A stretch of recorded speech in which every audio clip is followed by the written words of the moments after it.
Bueno, muy buenas noches para todos. Bienvenidos a la Biblioteca de los Fundadores del Gimnasio Moderno.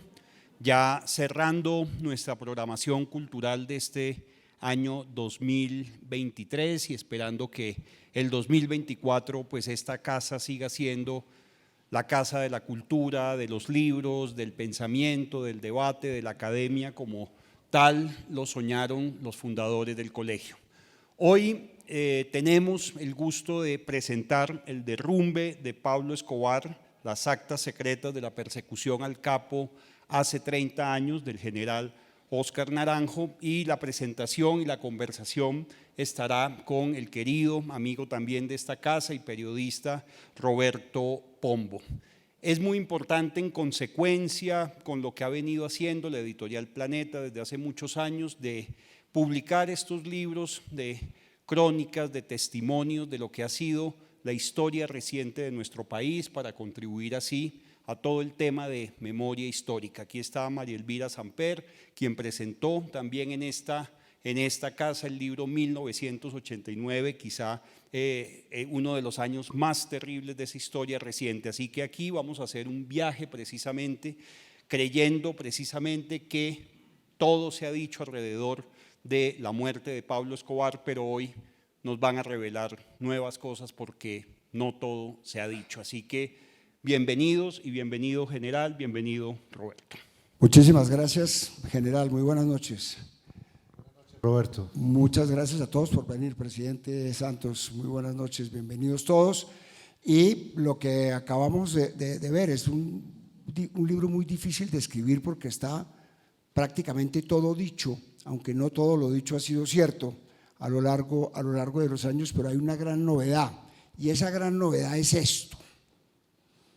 Este es las evaluaciones semanales y los balances de actividades entre el año 92 y el año 93. ¿En qué consiste este libro, general?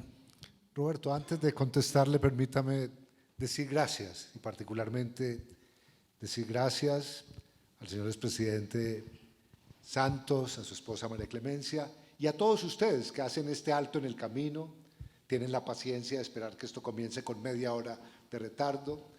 Además, en un día que anticipo, tengo que decir que invoqué el espíritu maligno de Escobar, porque 2 horas antes de venir a esta biblioteca, rodé por una escalera y tengo, digamos, señales de que, así como hacíamos en los años 80 y 90, que todo lo que pasaba se lo achacábamos a Pablo Escobar, digo que él me tiró por la escalera el día de hoy.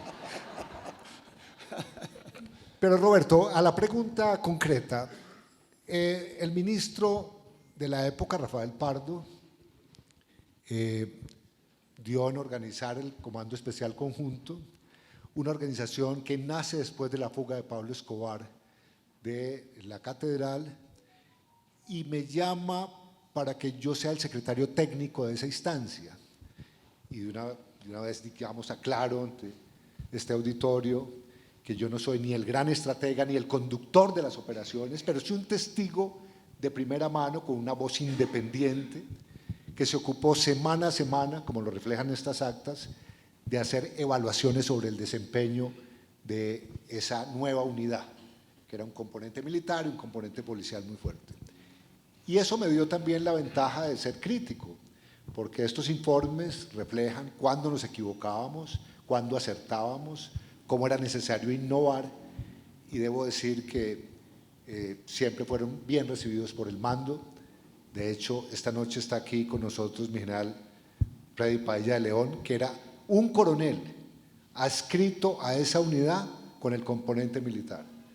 Después, como lo digo en el libro, eso nos dio la oportunidad de avanzar en nuestras carreras, y cuando llegué a la dirección tuve la suerte de encontrarlo comandante general, de volvernos a unir y producir golpes superiores a los que se dieron contra Pablo Escobar, desmantelando las guerrillas de las FARC. Este libro tiene primero un prólogo que recomiendo muchísimo, de Alfonso Gómez Méndez, que habla del general Naranjo, por supuesto, habla del libro y habla de una manera muy importante y muy profunda de la época. Entonces, en el libro el hilo conductor son estas actas que aparecen redactadas poco a poco y hay una especie de suspenso muy interesante, a pesar de que uno ya sabe cómo va a terminar la película. La verdad es que está muy bien hecho y es muy impresionante todo traído a tiempo presente. Este documento, tenerlo aquí no nos mete a la cárcel, ¿no, general? No, realmente No. no son documentos que ingresaron al sistema de clasificación, son documentos que tenían un carácter informativo al mando, pero no hay en este contenido ninguna afirmación que ponga en riesgo la seguridad nacional, ni mucho menos. Y ahí aprovecho para decir que en la construcción del libro, buscando a un prologuista tan importante como el doctor Alfonso Gómez, a quien agradezco que haya hecho el prólogo, llegamos a considerar qué pasaba con estos documentos y la verdad es que hoy, 30 años después, estamos en modo verdad y lo importante es que se sepa. Este libro tiene a lo largo de todas sus páginas un homenaje muy sentido a una cantidad de personas. Esa es la verdadera razón de haber escrito esto, porque está la historia, por supuesto, y está la novedad de las actas y está, por supuesto, su percepción y sus recuerdos sobre lo que pasó, pero hay unos homenajes muy importantes, sobre todo a gente de la policía. ¿Es así? Roberto, debo darle el mérito a Planeta y a la editora Edgar Telles que me convenció de hacer el libro. La verdad, cuando comenzando el año me propuso esta idea, a mí me parecía bastante aburrido rescatar y volver a poner a Pablo Escobar en las primeras líneas de la vida nacional. Es una historia como para olvidar, es una historia, pero acepté fundamentalmente pensando en rescatar la memoria de verdaderos héroes que enfrentaron a Pablo Escobar y que ya no están con nosotros. En este auditorio está hoy, por ejemplo, la hija de mi coronel general Valdemar Franklin Quintero, está Claudia, que realmente a lo largo de estos 30 años han dado una demostración de integridad, de valor y de amor por Colombia muy grande. Y por eso el libro está dedicado a él y al coronel Jaime Ramírez Gómez, que fue otro héroe sacrificado. ¿Por qué no nos habla de ellos dos? Recuerde la figura y la importancia, aparte pues del hecho de ser un mártir, de Valdemar Franklin Quintero, para empezar. Voy a comenzar por mi coronel Jaime Ramírez Gómez, Okay.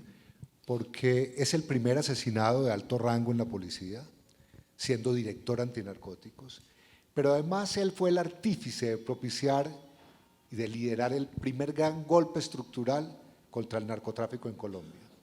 Es gracias a ese coronel que la policía llega a Tranquilandia y desmantela un laboratorio verdaderamente industrial en los llanos del Yarí que producía semanalmente 3 toneladas en esa época de clorhidrato de cocaína.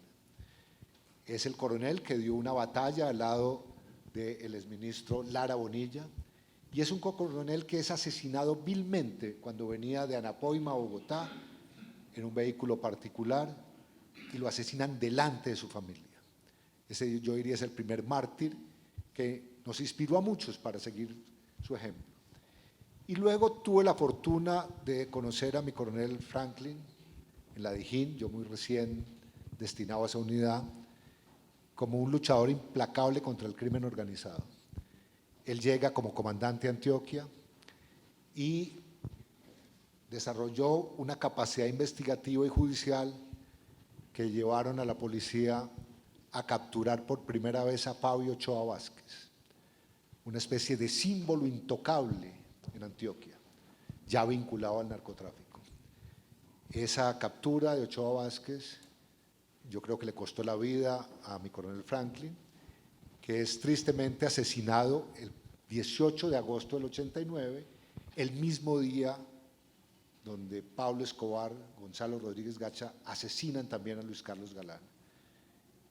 Yo diría que ese es un golpe que por un momento llegó a causar tal conmoción institucional que parecía que no íbamos a ser capaces de responder. En un mismo día, el coronel Franklin y Luis Carlos Galán hablaban de una capacidad terrorífica de Escobar y el cartel.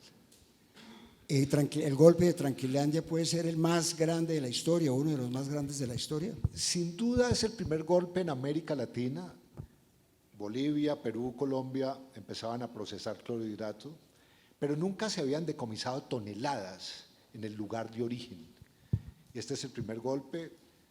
Había 3 laboratorios industriales, alojamiento para unos 180 procesadores de clorhidrato, había una especie de ejército privado resguardándolo, y fue una verdadera batalla con ese grupo, y se logró esa incautación, y además se puso al descubierto que había una ruta que no imaginábamos, de precursores químicos que llegaban de Europa y se internaban en la selva, y eran toneladas de precursores y de químicos que de manera inexplicable, solo por corrupción, pudieron haber terminado allá. ¿Ese es el motivo de la primera gran retaliación de los narcos contra el Estado, o por lo menos la primera ofensiva, o no?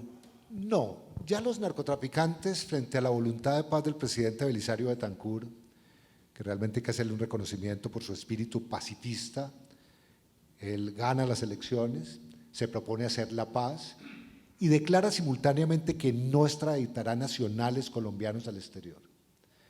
La respuesta, tanto de las guerrillas como del narcotráfico, fue tremendamente injusta con ese gobernante, al punto de que asesinan a su ministro, Lara Bonilla, y ese día, en las exequias del ministro asesinado en Neiva, en las exequias, el presidente revive la extradición.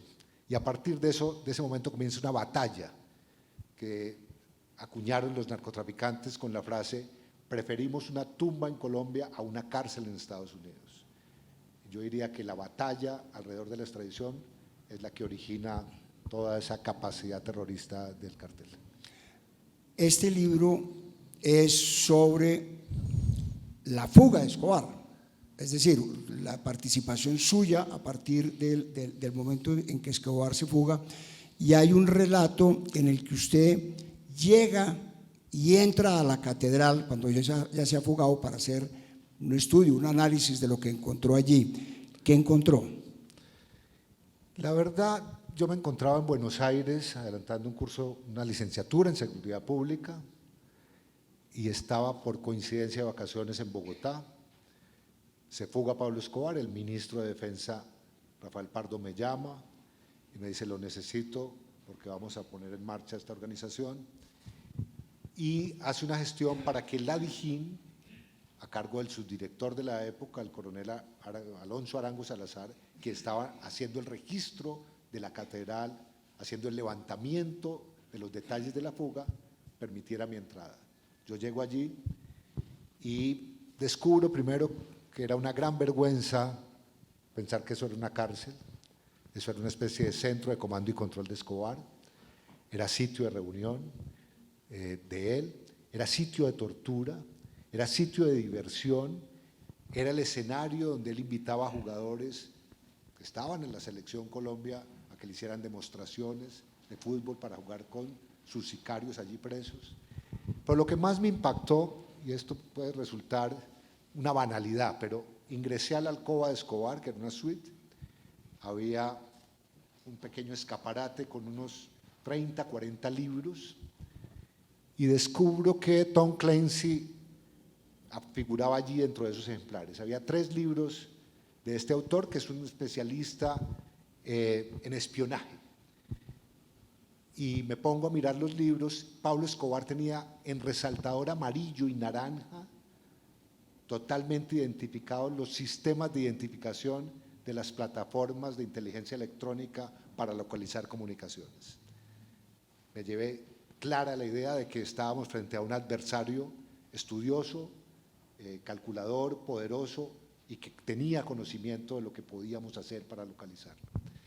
Pero probablemente el detalle, digamos, que puede ser superficial, es que también había una colección discográfica de Phil Collins, que ha sido desde mi infancia uno de mis artistas preferidos.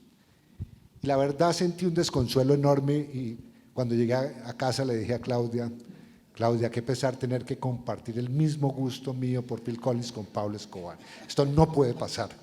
Pero La verdad habla, digamos, de las comodidades que él tenía allí y también de cómo había utilizado ese tiempo para saber cómo mantenerse en fuga. ¿Qué significó?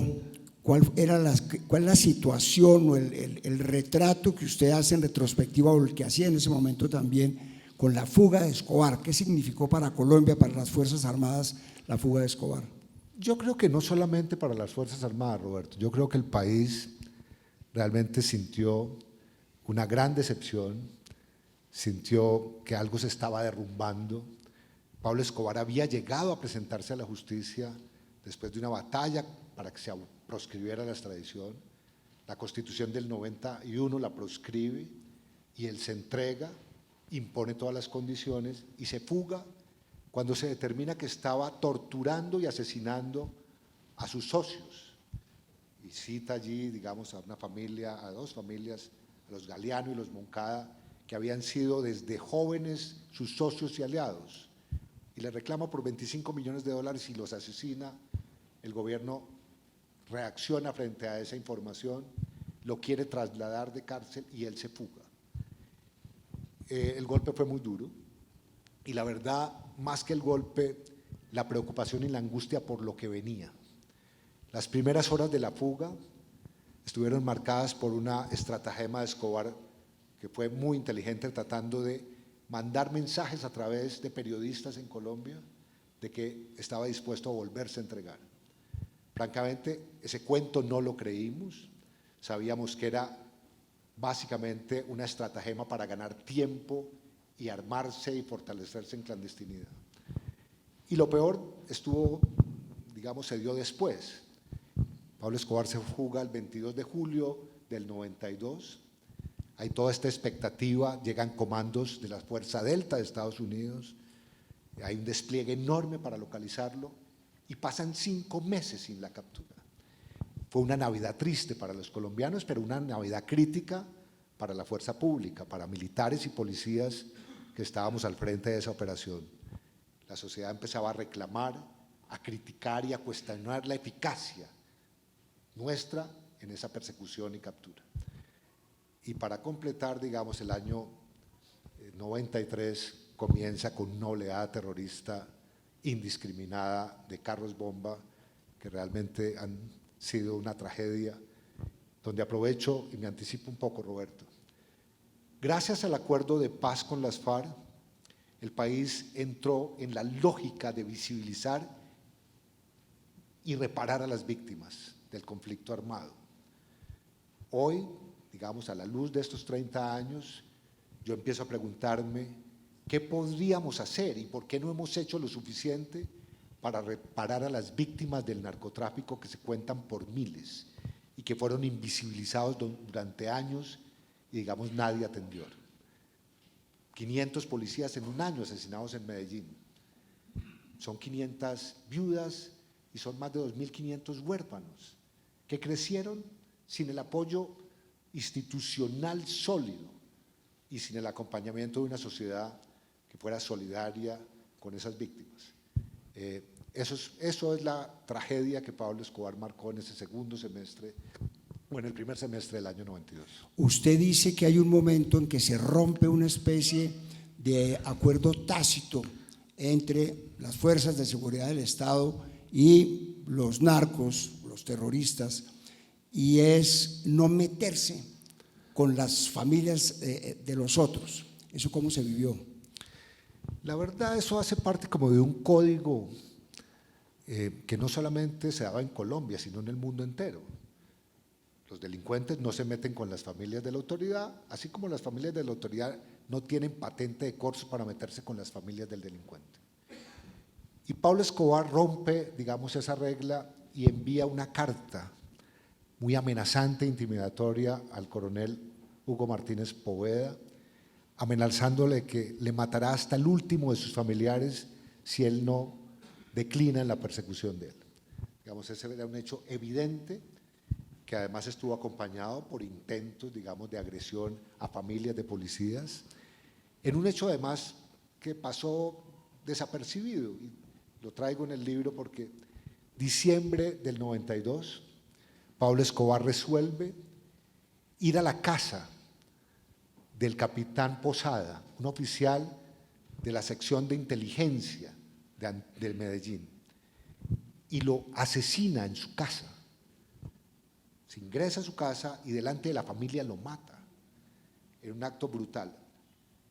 Después se llegó a saber que el propio hijo de Pablo Escobar estuvo involucrado en ese asesinato y pues digamos hay distintas fuentes, pero una de las fuentes que sacó a la luz ese relato fue el jefe de sicarios de Escobar, que sobrevivió hasta hace muy poco tiempo, alias Popeye. ¿Cómo se configuró, cómo se conformó, quién se ingenió el famoso bloque de búsqueda que estuvo todo el tiempo en estas operaciones? El bloque de búsqueda es el resultado del momento de crisis del 89 y era una unidad policial que reunía varias especialidades de la policía para perseguir a Escobar. Se desactiva cuando Escobar se entrega y se reorganiza luego de la fuga. Se constituye nuevamente el bloque de búsqueda, pero sobre él se crea el Comando Especial Conjunto, es decir, una integración de capacidades militares, policiales, muy basadas en inteligencia, pero el bloque era, digamos, una unidad que surgió del seno de la policía como una respuesta llamando a sus mejores profesionales en todas las áreas, policía judicial, inteligencia y operaciones especiales. ¿Usted cómo entra? ¿Usted dónde estaba? ¿Qué hacía? Yo entro de una manera muy singular, me suspenden la comisión en Argentina, digo en el libro que lo bueno dura poco, estábamos felices con Claudia allá, yo estaba feliz en la universidad, en la policía, y la instrucción del gobierno y del mando es, hay que organizar una oficina discreta que quede por fuera de la lupa de Escobar, pero también que quede por fuera de la lupa de posibles seguimientos que puedan desarrollar gente penetrada por Pablo Escobar. Un sitio que además debe ser refugio seguro de reuniones del alto mando para hacer la evaluación semanal. Sobre esa base montamos una operación muy rara porque no era propiamente una operación encubierta, pero sí utilizamos una fachada. Yo recurrí a una historia ficticia, Francisco Andrés Rodríguez, digamos, fue mi nueva identidad, vendedor de equipos de oficina y de comunicaciones, para poder mantener bajo seguridad esa oficina. ¿Dónde estaban? Tuvimos dos sedes, la primera estuvo en el Orquídea Real, en el Hotel Orquídea Real, a las 3 semanas de estar allí. El Hilton. El antiguo Hilton. Pablo Escobar, el cartel trató de instalar un carrobomba que fue desactivado a 2 cuadras de ese lugar por la policía.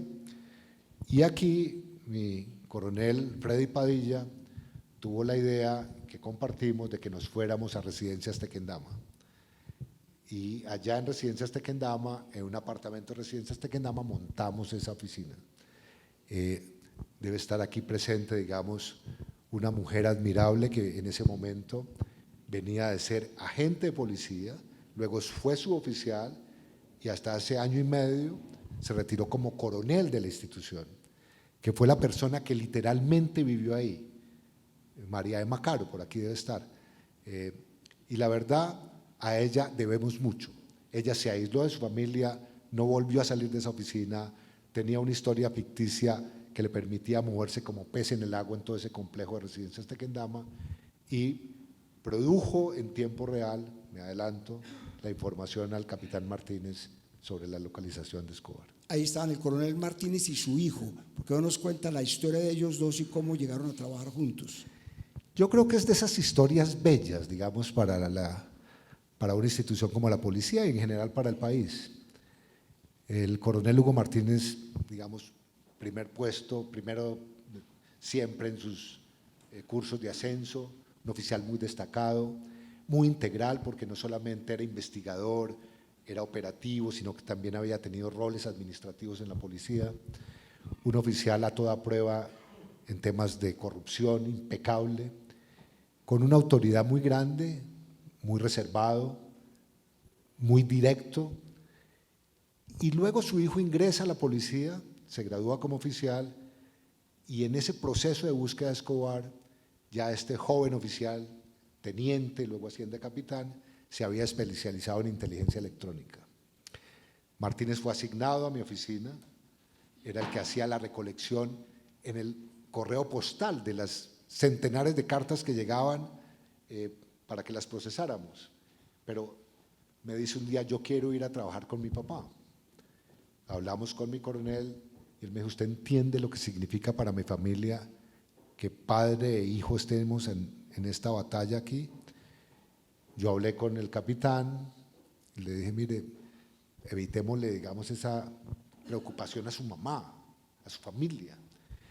Insistió, convenció a María Emma me convenció a mí, yo convencí a mi coronel Hugo Martínez, se asignó al bloque de búsqueda y en 3 meses ese oficial con una tecnología muy rudimentaria, alguna donada por los franceses con equipos Thomson, otra americana y unos desarrollos muy artesanales nuestros, logró generar una capacidad de triangulación con radiogoniómetros que identificaron el día final de Pablo Escobar, el lugar de la emisión, para que llegara al bloque de búsqueda y lo diera de baja. ¿Qué papel jugaron los Pepes, los perseguidos por Pablo Escobar, que armaron una contraterrorismo similar o igual al de Escobar? Sí, incluso peor en algunos casos. Comienzo por decir esto, tenemos todavía un reto como sociedad y es asegurar que la justicia tenga un despliegue y opere plenamente y totalmente. Sociedades donde la justicia no aparece, hay una tendencia de particulares a armarse y a ejercer justicia privada. Los Pepes son un ejemplo clásico, como lo fueron también los paramilitares después, de organizaciones que quisieron hacer justicia privada. La verdad, los Pepes habían sido los mejores aliados de Escobar, socios, digamos, de muchos años, que se sintieron amenazados cuando él, a mitad de fuga, les impone una cuota para mantenerse en clandestinidad y dar la guerra contra el Estado y la sociedad colombiana. Resuelven armarse. Primero, había un argumento de que iban a ser simplemente colaboradores con información de la fuerza pública, pero finalmente asimilan procedimientos de la mafia siciliana.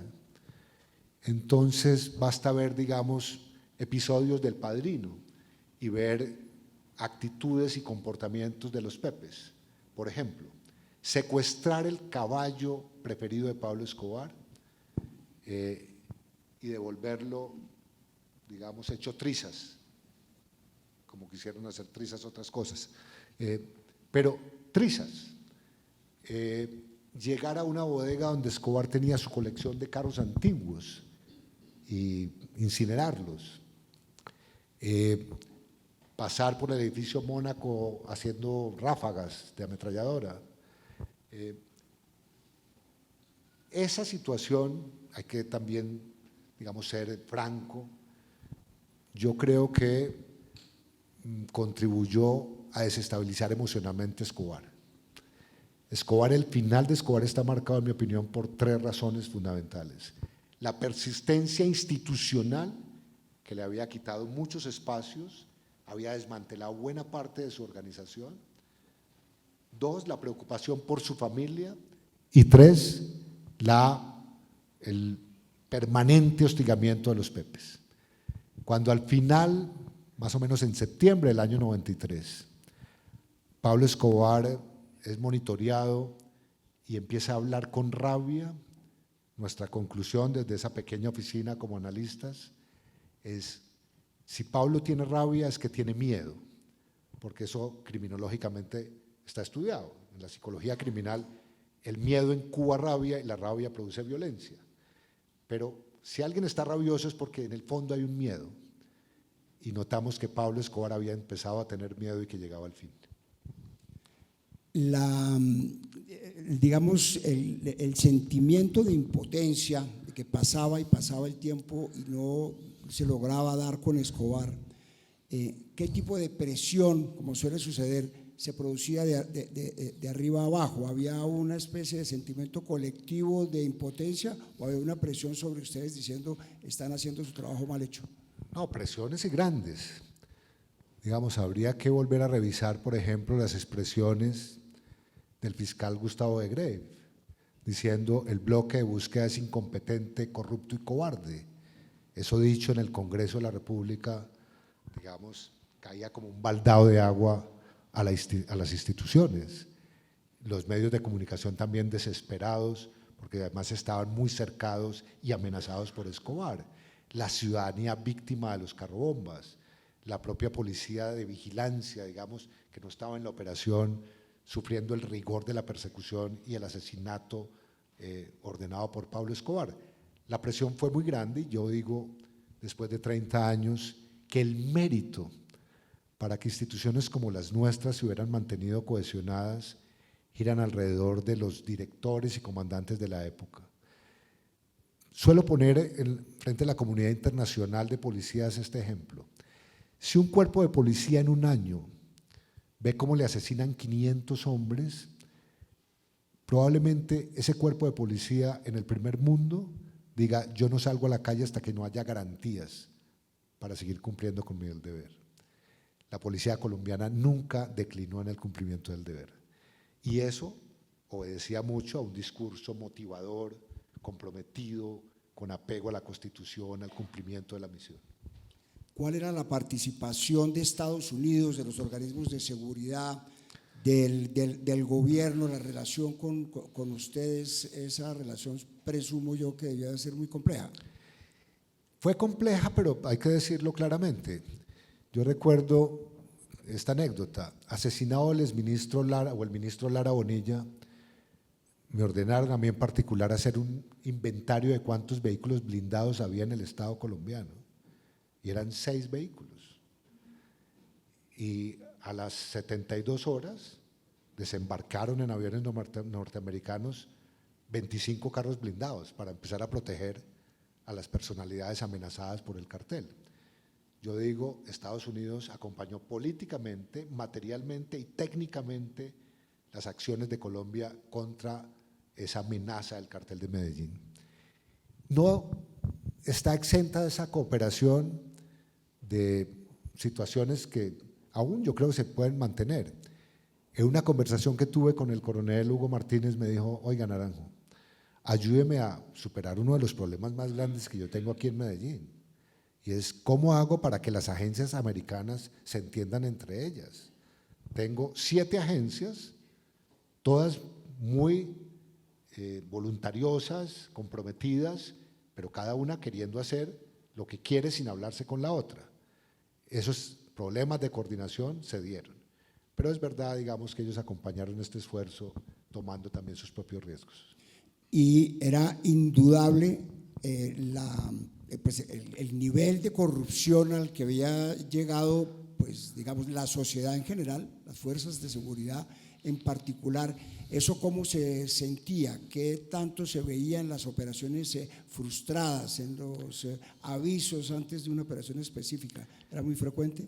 Bueno, a 30 años, Roberto, de la muerte de Escobar, yo creo que ese es uno de los exámenes, digamos, que habría que enfrentar con mayor rigor, porque los narcotraficantes han tenido siempre la capacidad de deslumbrar a sectores de la sociedad, de presentarse como redentores de los más desvalidos, con un discurso y una narrativa de que ellos generan empleo y riqueza, y la verdad, eso no es cierto. Pero en aquellos momentos, digamos, era evidente que había un sector de la sociedad que le rendía pleitesía al narcotráfico. Antes de esas persecuciones, probablemente en el año 86, 87, yo recuerdo haber estado en la calle 70 de Medellín, investigando una banda de sicarios.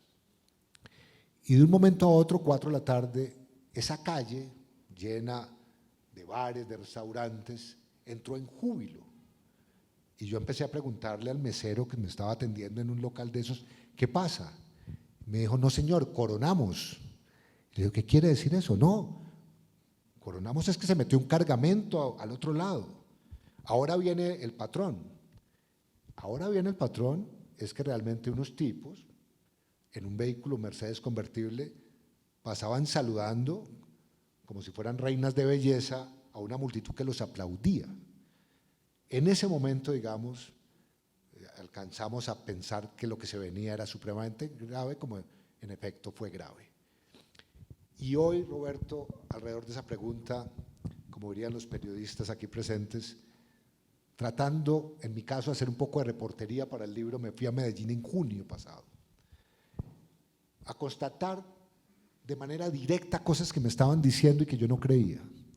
Como por ejemplo que la tumba de Escobar la visitan alrededor de 200 o 400 personas diarias, particularmente turistas extranjeros. Pues lo constaté y es así. Pero esa visita, para completar, la acompañan guías espontáneos que comienzan un discurso diciendo: aquí yace un luchador contra el régimen corrupto colombiano que no lo pudieron asesinar y que prefirió suicidarse. Para nosotros es un símbolo de la lucha contra la pobreza. Salgo del cementerio y me voy a las comunas y encuentro, especialmente una comuna muy transformada, muy linda, que era impenetrable hace años, que ha superado mucho esa violencia, pero llena de locales comerciales donde venden souvenirs, objetos, la mayor parte de ellos dedicados a la figura de Pablo Escobar. Camisetas, sombreros, gorras, vasos, estilográficas, marcados con el nombre Escobar. Pero para acabar de rematar, digamos, mi estado de ánimo viendo eso a 30 años de la muerte de Escobar, me dicen: este es un centro de tatuaje.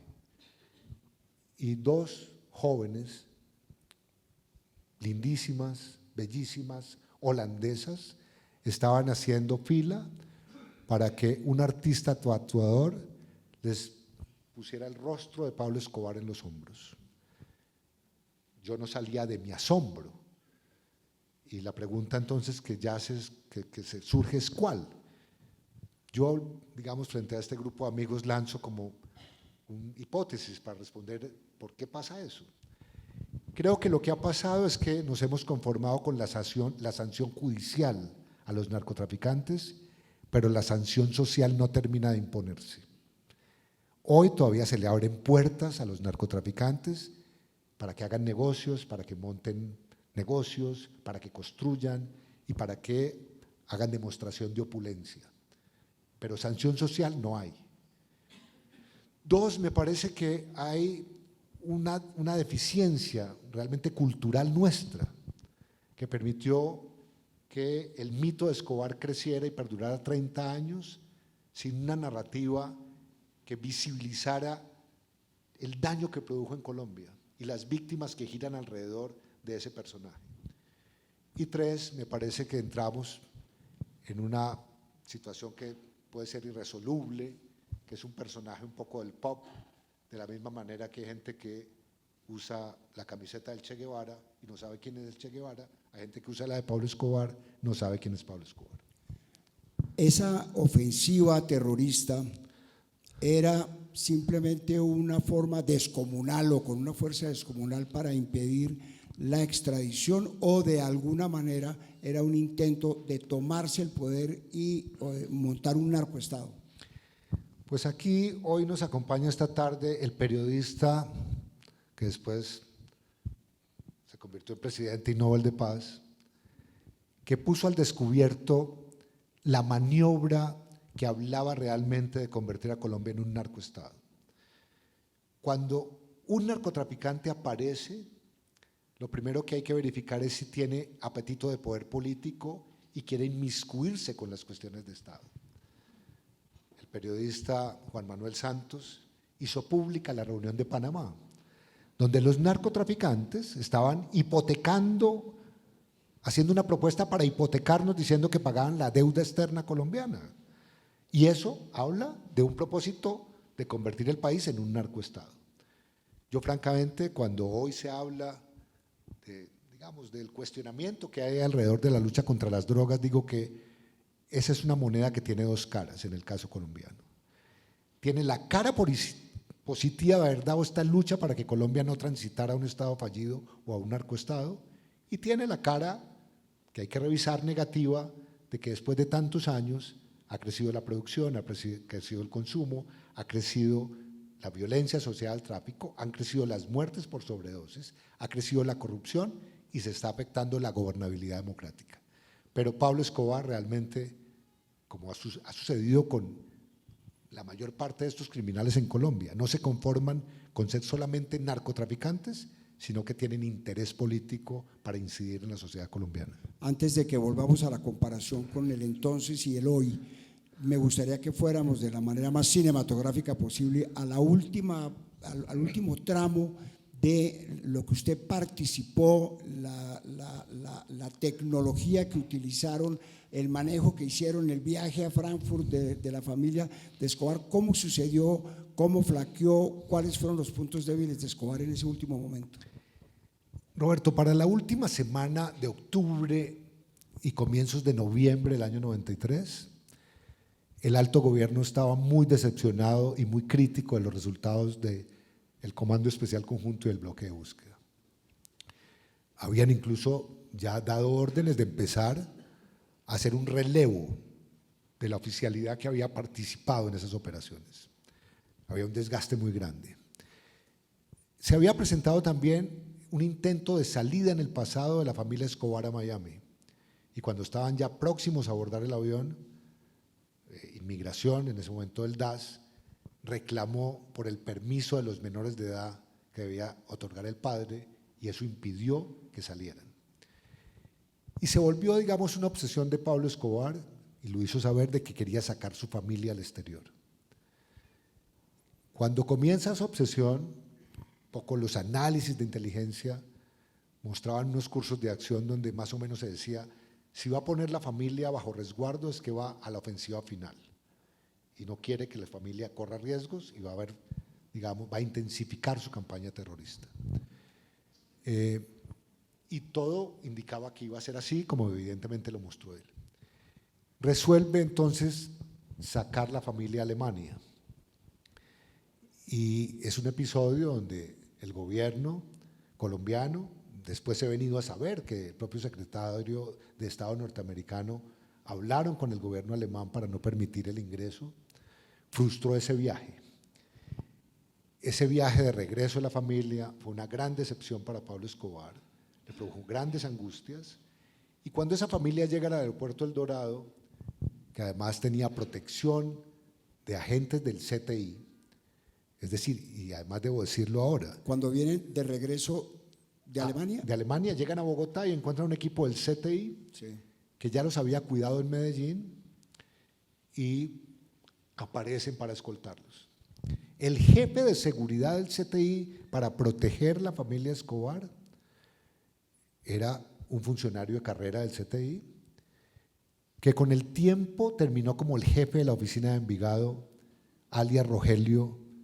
Vive en el exterior y no ha pagado ni un día en Colombia.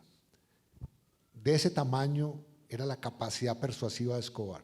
El Estado le asigna unos escoltas y él los reconvierte, y con el tiempo se da este salto, por ejemplo, de este individuo. Pero cierro ese paréntesis para decir, sobre esa llegada entonces se toma la decisión de alojarlos inicialmente en el Hotel Tequendama. El hijo de Pablo Escobar, un joven adolescente muy rebelde y, digamos, una persona muy difícil, como era previsible, así lo habíamos calculado, dice: allá no me alojo.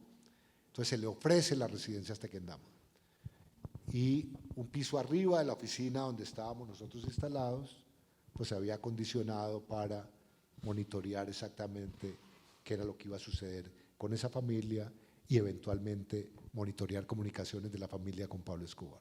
A todas estas, la comunicación de Escobar con su familia era frecuente, debería ser muy difícil. No, la había quebrado, y es esta situación de angustia la que lo lleva a romper la regla básica de empezar a comunicarse telefónicamente, al punto que el hijo, en un libro que escribió después, relata cómo el propio hijo y María Victoria, su esposa, le decían: Pablo, no hable más, colguemos. Pero él estaba obsesionado en responder unas preguntas que el periodista Jorge Lesmes de Semana le había entregado al hijo. El hijo le había dicho: tengo una entrevista con Semana, que es la fase humana nuestra, la tragedia que estamos viviendo, que este Estado no nos deja salir de Colombia y nos está exponiendo a la muerte, y Escobar se ocupó, digamos, de tratar de dar respuesta a esas preguntas. En ese estado de cosas se transmite esa información a Medellín, que en tiempo real él está hablando con su hijo. El capitán Martínez localiza el sitio de emisión, una casa en el barrio Laureles, reacciona el bloque de búsqueda y se da de baja Escobar.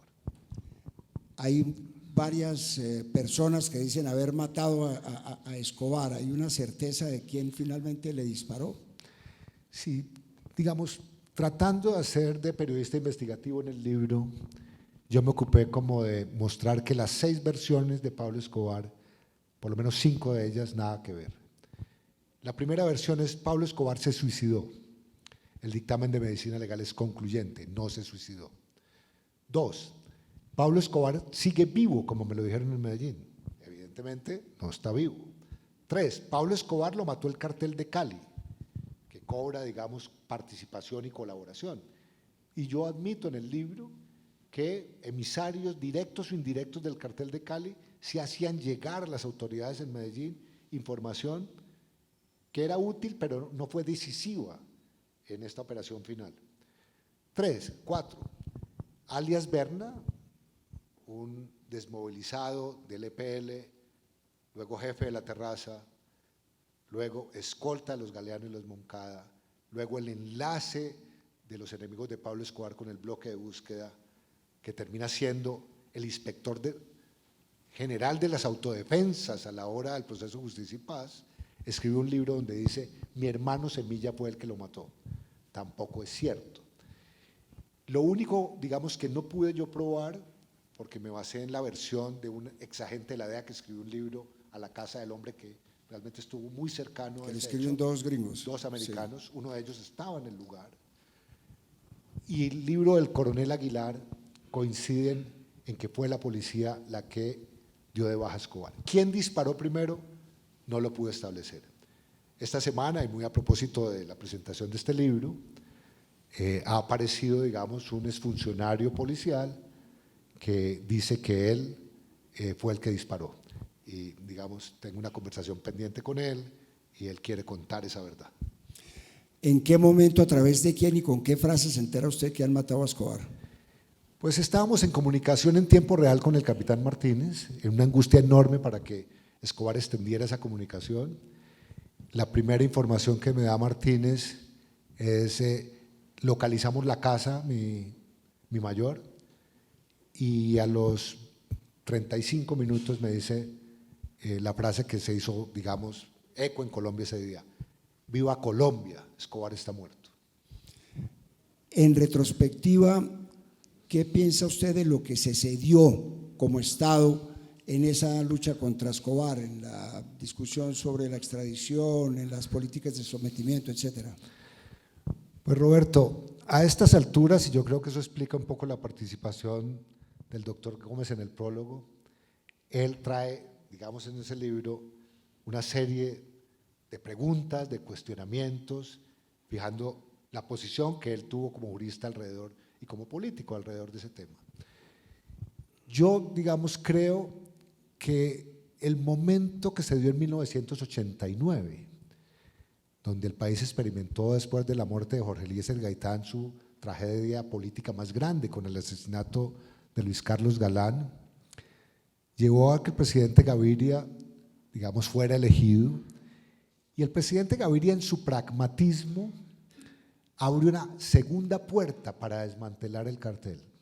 Veníamos de una persecución policial, judicial, militar, y el presidente, con su ministro Giraldo de Justicia, lanza la política de sometimiento a la justicia y logra en los primeros meses de ejecución de esa política algo que a mí me parece importante y relevante para esta historia: el cartel de Medellín, donde la familia Ochoa Vázquez jugaba un papel fundamental, toma distancia de Escobar y se somete a la justicia. Y uno diría que es el primer paso para romper esa unidad monolítica que enfrentaba el Estado, y a partir de ese momento hay, digamos, una fragmentación del cartel. Ya sobre los excesos que se dieron en la catedral, yo, digamos, sí me pregunto en el libro, ¿dónde estaban, digamos, los organismos de control? Que, digamos, parecían no identificaron esas situaciones que se estaban dando allá. Y luego hay todo el episodio que es muy controversial, yo creo que será objeto de otro libro, con otro autor, no yo, que se meta en las entrañas de la Asamblea Nacional Constituyente y verifique de qué manera se produjo la votación que al final proscribe y elimina la figura de la extradición de la Constitución.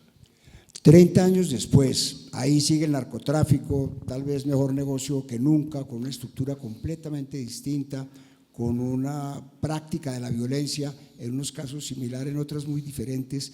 ¿Qué tanto se ha ganado y qué tanto se ha perdido y qué riesgo tiene hoy de ser una amenaza, no igual porque las circunstancias son distintas a la que hubo en ese entonces?